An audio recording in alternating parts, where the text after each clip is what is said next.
Dalam beberapa tahun terakhir, isu mengenai kendaraan listrik, energi terbarukan, dan transisi energi semakin sering dibicarakan.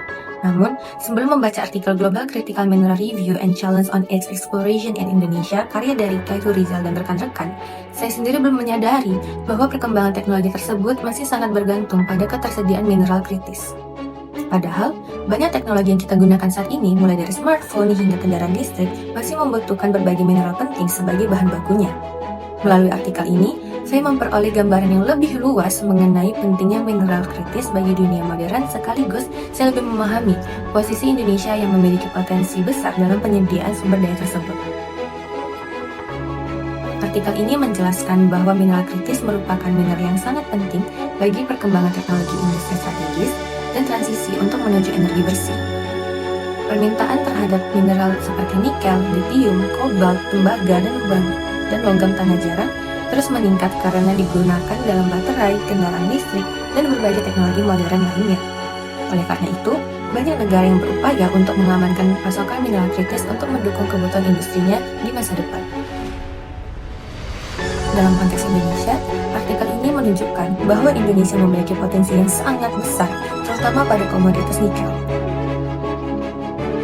Selain itu, Indonesia juga memiliki sumber daya penting lainnya seperti kobalt, tembaga, bauksit, timah, dan logam tanah jarang. Potensi tersebut menjadikan Indonesia memiliki posisi strategis dalam rantai pasok global, khususnya untuk industri energi dan teknologi. Namun, artikel ini juga menjelaskan bahwa pengembangan mineral kritis tidak terlepas dari berbagai tantangan.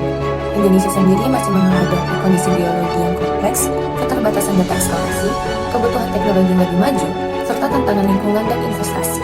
Dengan kata lain, memiliki sumber daya yang melimpah saja tidak cukup jika tidak didukung oleh kemampuan eksplorasi dan pengelolaan yang baik. Setelah membaca artikel ini, saya memiliki pemikiran bahwa kekayaan sumber daya alam sebenarnya hanyalah sebuah potensi awal. Nilai suatu sumber daya tidak hanya ditentukan oleh jumlah cadangannya, tetapi juga oleh kemampuan untuk menemukan, mengelola, dan mengolahnya secara efektif. Tanpa eksplorasi yang baik dan penguasaan teknologi yang memadai, potensi tersebut tidak akan memberikan manfaat yang optimal.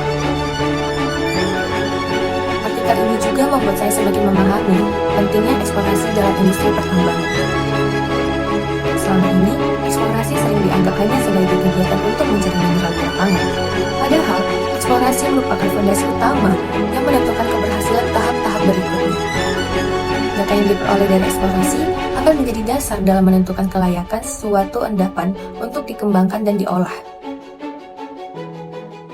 Sebagai mahasiswa teknologi rekayasa metalurgi, saya memiliki pemikiran bahwa artikel ini memberikan sudut pandang yang lebih luas mengenai hubungan antara eksplorasi dan pengolahan mineral.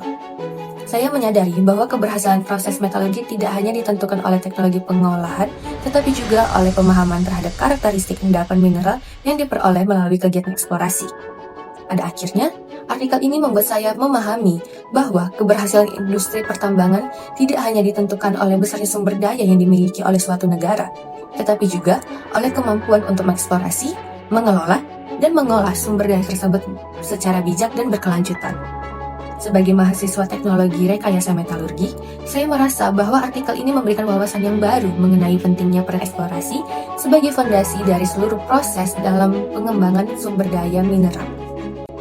Saya berharap Indonesia dapat memanfaatkan potensi mineral kritis yang dimilikinya secara optimal, sehingga tidak hanya menjadi pemasok bahan mentah, tetapi juga mampu untuk menciptakan nilai tambah yang lebih besar bagi pembangunan nasional. Jadi, sekian refleksi yang dapat saya sampaikan, kurang dan lebihnya mohon dimaafkan. Terima kasih.